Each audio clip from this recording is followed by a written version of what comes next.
Student, তোমাদের সকলকে আবারও স্বাগত জানাই লুসি একাডেমিতে।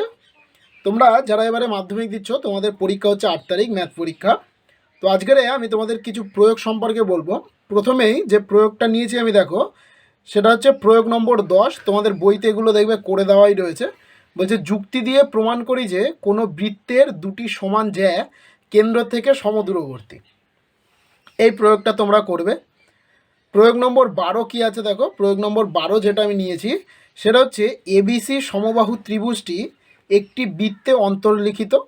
বিসি উপচাপের উপর পি যে কোনো একটি বিন্দু প্রমাণ করতে বলেছে। পি এ সমান হচ্ছে পিবি মাইনাস পিসি।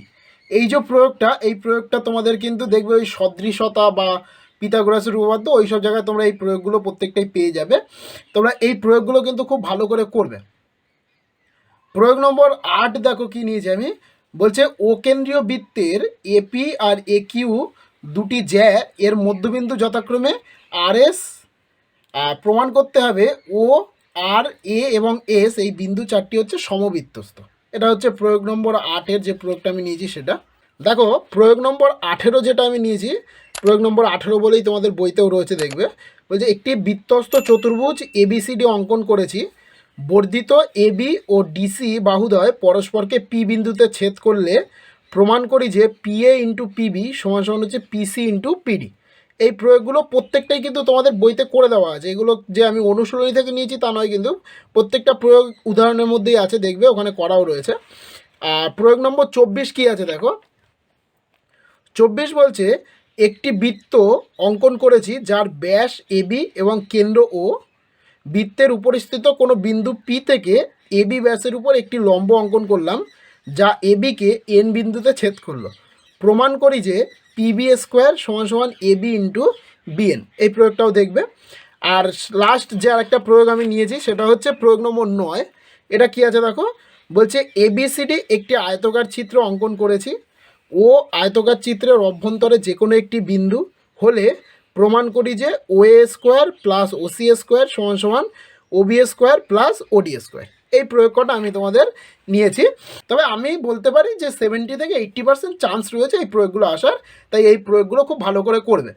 নেক্সট আমি কিছু উপপাদ্য নিয়েছি। দেখো, 4খানা উপপাদ্য নিয়েছি আমি। টোটাল 4টি উপপাদ্য নিয়েছি। তোমাদের টেস্ট পেপারেও আমি দেখেছি ঘেটে এরকম উপপাদ্য প্রত্যেকটা পেজে রয়েছে। এবং প্রিভিয়াস ইয়ার যে পরীক্ষাগুলো হয়েছে 2017 সাল থেকে যদি আমি ধরি, তাহলে সেখানেও কিন্তু এরকম ধরনের এই উপপাদ্যগুলো সবথেকে বেশি এসছে। তা উপপাদ্য কোনটা কোনটা আমি নিয়েছি দেখো। উপপাদ্য হচ্ছে 34 নিয়েছি। বলা হচ্ছে, কোনো বৃত্তের একটি বৃত্তচাপের দ্বারা গঠিত সম্মুখ কেন্দ্রস্থ কোণ ওই চাপের দ্বারা গঠিত যে কোনো বৃত্তস্থ কোণের দ্বিগুণ। এই একটা উপপাদ্য নিয়েছি। উপপাদ্য হচ্ছে 34। আর সবথেকে ভেরি ভেরি ইম্পর্টেন্ট যে উপপাদ্য দুটো এবছরের জন্য, সেই দুটো সম্ভবত আমি বলতে পারি যে সেটা হচ্ছে, একটা হচ্ছে পিথাগোরাসের উপপাদ্য আর আরেকটা হচ্ছে পিথাগোরাসের বিপরীত উপপাদ্য, মানে উপপাদ্য 49 এবং 50। এই যে দুটো উপপাদ্য, এই দুটো উপপাদ্য তোমরা যারা এবিটিএ টেস্ট পেপারটা করেছো, ভালো করে সলভ করেছো, তারা দেখেছো যে প্রত্যেকটা পেজেই, বেশিরভাগ পেজেই কিন্তু এই পিথাগোরাসের উপপাদ্য আর নয়তো পিথাগোরাসের বিপরীত উপপাদ্য কিন্তু ছিল। আর নেক্সট যে উপপাদ্যটা আমি নিয়েছি 4 নম্বর এবং লাস্ট উপপাদ্য যেটা আমি নিয়েছি সেটা হচ্ছে উপপাদ্য 41। এটা কি আছে বলছে, কোনো বৃত্তের বহিস্থ কোনো বিন্দু থেকে যে দুটি স্পর্শক অঙ্কন করা যায় তাদের স্পর্শবিন্দু দুটির সঙ্গে সংযোজক সরলরেখাংশ দুটির দৈর্ঘ্য সমান। এই একটা উপপাদ্য। তাহলে এই 4টে উপপাদ্য টোটাল আমি তোমাদেরকে বললাম এ করার জন্য। তবে সবথেকে বেশি তোমরা যে দুটো করবে সেটা হচ্ছে পিথাগোরাসের উপপাদ্য এবং পিথাগোরাসের বিপরীত উপপাদ্য। সবথেকে চান্স রয়েছে বেশি পরীক্ষাতে আসার। আর তোমাদের যে সম্পাদ্য তোমরা জানো যে অনেকগুলো সম্পাদ্য রয়েছে। পরিবৃত্ত অঙ্কন, অন্তর্বৃত্ত অঙ্কন, স্পর্শক অঙ্কন, এরকম অনেকগুলো সম্পাদ্য রয়েছে। তবে তোমরা বেশিরভাগ পরিবৃত্ত অন্তর্বৃত্ত তো সহজেই ওটা করবে, আর তার সাথে যে স্পর্শক অঙ্কন যেটা আছে সেটা করে যাবে। দেখবে এই দুটোর মধ্যে থেকে যে কোনো একটা তোমরা কমন পেয়ে যাবে। দেখো, আমি তোমাদেরকে প্রয়োগ, উপপাদ্য এবং সম্পাদ্যর কথাগুলো তো বলে দিলাম। নেক্সট যেগুলো আমি তোমাদের জন্য বলবো, যেমন তোমাদের এখানে আমি যে কটা লিখেছি আমি সেই কটা বলি আগে। দ্বিঘাত সমীকরণ তোমরা প্রত্যেকেই জানো, একদম প্রথম চ্যাপ্টার একচল বিশিষ্ট দ্বিঘাত সমীকরণ। সেই দ্বিঘাত সমীকরণের শর্ট প্রশ্ন থাকে এবং তারপরে 6 নম্বর দাগ নম্বরে হচ্ছে দ্বিঘাত সমীকরণের কোশ্চেন থাকে। সেখানে তোমরা এই যে দ্বিঘাত সমীকরণে যে জিনিস দুটো সবথেকে বেশি কাজে লাগে সেটা হচ্ছে এই যে ax² plus bx plus c = 0, এই দ্বিঘাত সমীকরণে যদি দুখানা বীজ দেওয়া থাকে আলফা আর বিটা, তাহলে তাদের যে যোগফলটা মানে আলফা প্লাস বিটা সেটা হচ্ছে -b/a, আর আলফা ইন্টু বিটা সমান হচ্ছে c/a।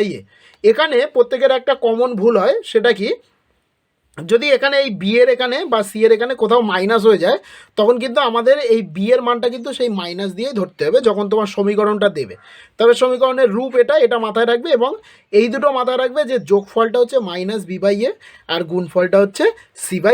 এই দুটো কিন্তু প্রত্যেকটা ক্ষেত্রেই কাজে লাগে। তোমরা টেস্ট পেপার সলভ করার সময় দেখেছো যে একটা সমীকরণ দেওয়া থাকে, দিয়ে বলা থাকে যে এই সমীকরণটির বীজদ্বয়ের সমষ্টি 2 হলে তাহলে কে এর মান কত, এরকম দেওয়া থাকে। তো সেই ক্ষেত্রে কিন্তু এই সূত্রটা খুব কাজে লাগবে। আর নেক্সট আরেকটা সূত্র যেটা হচ্ছে সেটা হচ্ছে দুটি বীজ আলফা ও বিটা হলে সমীকরণটি হবে, সমীকরণটা কি হবে, x² মাইনাস এই আলফা আর বিটার যোগফল আর এই আলফা আর বিটার হচ্ছে গুণফল, এই দুটো।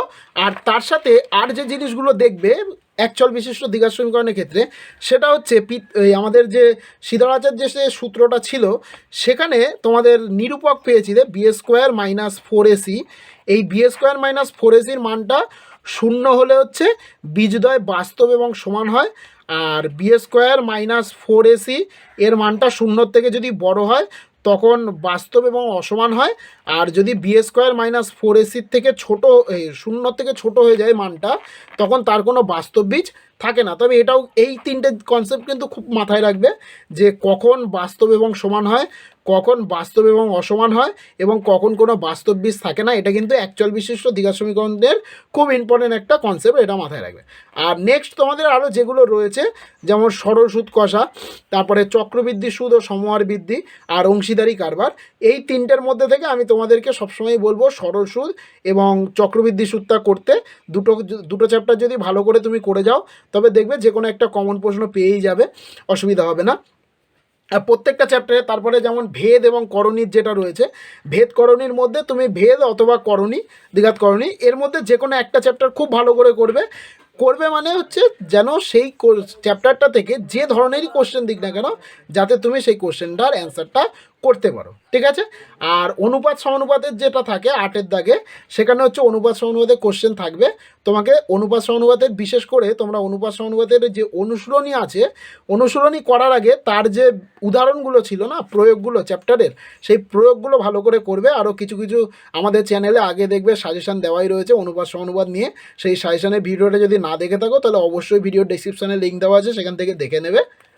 আর অন্যান্য যে চ্যাপ্টারগুলো রয়েছে যেমন রাশিবিজ্ঞান বলো, ত্রিকোণমিতি বলো, ত্রিকোণমিতিকের মান কিভাবে তুমি খুব সহজে মনে রাখবে সেটা আমি হাতের মাধ্যমে দেখিয়েছি মজার ছলে, সেটাও তোমরা দেখে নিতে পারো, ভিডিও ডেসক্রিপশানে লিঙ্ক দেওয়া আছে। তোমাদের যে একদম শেষের যে চ্যাপ্টারটা রয়েছে রাশিবিজ্ঞান, তোমরা জানো সেই রাশিবিজ্ঞান থেকে টোটাল 8 নম্বরের কোশ্চেন থাকে, এবং তার আগে শর্ট প্রশ্ন তো থাকেই প্রায় 4 নম্বরে, টোটাল 12 নম্বর ওখান থেকে পাওয়া যায়। তো এই যে রাশিবিজ্ঞান, এই রাশিবিজ্ঞানে কিন্তু একটা ওয়ান শট ভিডিও আমাদের চ্যানেলে করা রয়েছে, যদি না দেখে থাকো তাহলে অবশ্যই ভিডিও ডেসক্রিপশনে লিঙ্ক দেওয়া আছে, দেখে নেবে। আর তোমাদেরকে একটা জিনিস যেটা আমি বলবো সেটা হচ্ছে তোমাদের ম্যাথ পরীক্ষার আগে কিন্তু একটা দিন তোমরা ছুটি পাচ্ছ, 7 তারিখটা।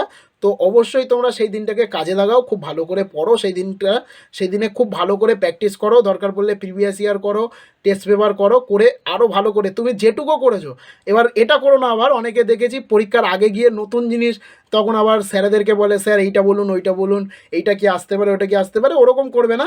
তোমরা যতটা এই 1 বছরে করেছো সেটাকেই খুব ভালো করে করো, দেখবে তার মধ্যে থেকেই তুমি একটা ভালো নাম্বার করবে। কিন্তু এখন যদি নতুন কিছু নিতে যাও তাহলে দেখবে আর পুরনো জিনিসগুলোই ভুলে যাবে। তো সেগুলো করো না, খুব ভালো করে ম্যাথ প্র্যাকটিস করো। এর যদি প্র্যাকটিস করতে গিয়ে কোনো জায়গায় কোনো রকম অসুবিধা মনে করো তোমরা অবশ্যই সেটা আমাদেরকে কমেন্টে জানাও। তোমাদের জন্য আমরা 7 তারিখ পুরো দিনটাই রয়েছি, তোমরা কমেন্ট জানালেন সাথে সাথেই আমরা সেটাকে সলভ করার চেষ্টা করব, এটা তোমাদেরকে বলতে পারি আমরা। তো অবশ্যই তোমাদের প্রত্যেকটা পরীক্ষাই ভালো হোক, আর ম্যাথ খুব ভালো করে প্র্যাকটিস করো যাতে ম্যাথ পরীক্ষাটাও খুব ভালো হয়। তো চলো আজকে এই পর্যন্ত, দেখা হচ্ছে আবার পরের ক্লাসে।